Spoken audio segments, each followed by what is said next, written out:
The barrel of Ryan Caldwell's Glock was still pressed against Vince Harlan's forehead when he spotted her standing in the doorway of the old community center. Sarah Ellis was there, her auburn hair tied back in a practical ponytail. But those green eyes, damn. Those eyes still burned with the same intensity that had kept him up nights for 5 endless years. Blood dripped from Harlan's arm where Ryan's shot had grazed him, the thug muttering threats about his crew coming back hard. But Ryan barely heard him. All he could focus on was how Sarah's breath quickened under her simple blouse, her lips parting in surprise at seeing him again. She'd been 32 when she'd first taught him history in high school. Now, at 45, a widow, she was even more stunning than he remembered. That buried crush from his teen years exploded back like a brush fire in summer heat. What happens when a guy comes home to chase the one dream he never shook? Buckle up, this ride's about to get wild. 5 days back, Ryan Caldwell rolled into Willow Creek, Nebraska, dust kicking up from his pickup truck, with a rep as the sharpest shooter out of the Army Rangers. The local paper had dubbed him a hero after he took down a cartel cell and Texas 8 bodies in the dirt to back it up. But as he idled on the outskirts of town, watching farmers haul grain and kids bike down Main Street, none of that mattered.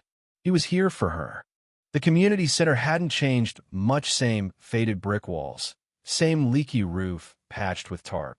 Through the window, he saw her organizing a class for adult ed, gesturing at a whiteboard with that smooth confidence he never forgot. When the session let out, Ryan finally stepped inside, his boots thudding on the linoleum. She was wiping down the board, oblivious, and he took a second to take her in. Time had softened her edges, her curves more inviting under the modest sweater. When she turned and saw him, her hand went to her collar, a move that twisted his gut. Ryan Caldwell? Her voice was a soft murmur. Look at you all grown up. He'd shot up since high school, broad-shouldered now, with scars from deployments. The awkward kid who'd flunked sophomore year had turned into a man who commanded respect with a badge on his chest. Ma'am. He tipped his baseball cap, feeling like that 17-year-old again. Figured I'd stop by and thank my old teacher. A blush crept up her neck. You shouldn't be here, Ryan. Folks around here love to gossip. Let him. He stepped closer, the room feeling smaller. Heard about your husband. Sorry for your loss. She fussed with some papers, but her hands shook. Mark was a good man. Cancer got him fast, but not fast enough to spare the pain. The words lingered like fog in the morning air. When she met his gaze, her eyes shimmered. You've made something of yourself. The whole county knows your name now. A man makes his path, he said gruffly. Question is, can he stick to it? She opened her mouth to reply, but the tires screeching outside made them freeze. Through the window, 3 guys in leather jackets climbed out of the beat-up SUV Harlan brothers, town bullies with a rep for shaking down locals. Sarah paled, but held firm as Vince Harlan shoved through the door, his brothers Derek and Kyle backing him up like shadows. Mrs. Ellis, Vince leered, eyes raking over her. Time to chat about your late fees. I've paid my property taxes, Sarah said steadily, though Ryan saw the fear. Not talking taxes, sweetheart. Vince edged closer, trapping her against the desk. This town's rough. Pretty widow like you needs protection from us. The implication boiled Ryan's blood. This scum was extorting her, and worse. The lady square, Ryan cut in, voice like steel. The brothers whirled, hands twitching toward concealed weapons. Vince sneered at Ryan's deputy badge. Well, if it ain't Ryan Caldwell. Heard you were playing hero in the desert. Heard right. Ryan's hand hovered near his holster. Also heard you punks have been harassing good people. Kyle, the hothead, stepped up. You threatening us, Caldwell. Statin facts. Apologize to Mrs. Ellis and beat it, or we handle this outside. Tension crackled like lightning. Sarah gripped the desk, knuckles white. Vince was quick on the draw, had a rap sheet for it, but Ryan had more at stake. Drawl, Vince barked, but Ryan's Glock was out first.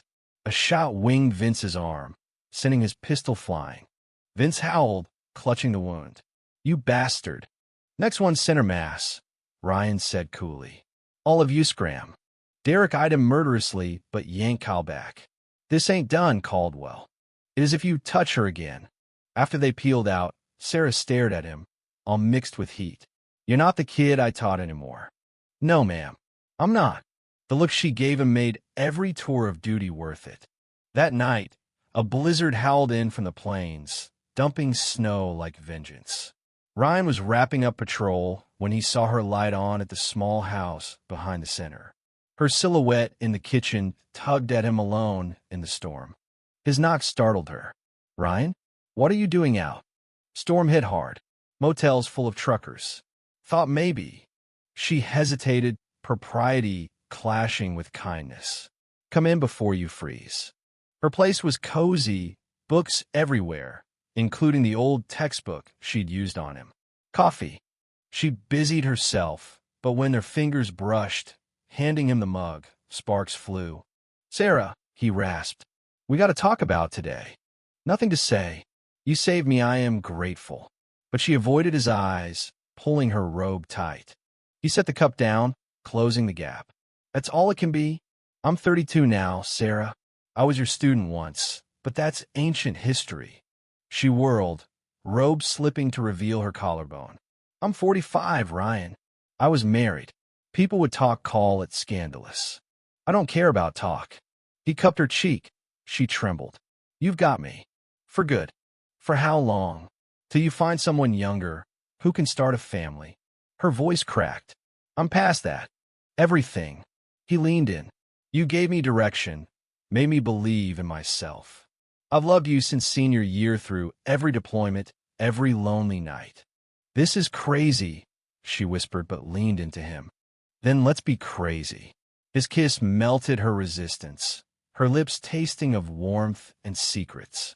She clutched his shirt, moaning softly as his hands roamed her waist. We can tow, Ryan. But her body said yes, fingers undoing his buttons, palms on his chest.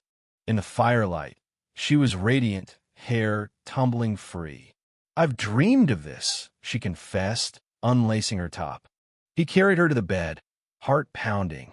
But then he saw the photo Mark Ellis, her late husband, staring from the nightstand. She froze, covering up. No, Mark. I can't betray him. He's gone, Sarah. You're alive. But she pulled away, tears flowing. You're my student, this is wrong. The rejection stung like shrapnel. What do you want? Me to pretend I don't love you? He dressed angrily. Be the honorable man I taught you to be. The words burned. Outside, sirens wailed trouble downtown. The Harlans, he muttered, grabbing his gun. Flames lit the sky, the community center ablaze, riders circling with torches. Stay here, he ordered, but Sarah dressed fiercely. That's our town's future, I won't let them win.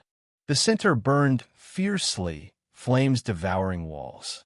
6 thugs on bikes revved around at Harlans and Hires.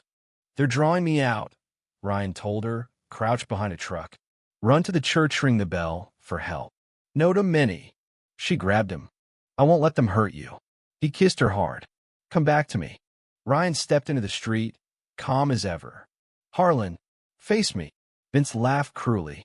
Let the teacher watch us end you. Gunfire erupted. Ryan dropped too quick, diving behind a car as bullets shredded metal. He rolled, firing back, hitting another. But a graze to his side slowed him, blood soaking his shirt. Give up, Vince yelled. Then bells rang. Sarah made it. Lights flicked on. Townsfolk armed up. The Harlans charged blindly in rage. Ryan stood, picking them off. When the dust settled, 5 down. Vince surrendered. Dawn broke cold. Doc stitched Ryan up while Sheriff Wyatt, a grizzled vet, watched. Lucky kid. A few inches off, you're done. Ryan eyed Sarah amid the ruins, soot-streaked and crying.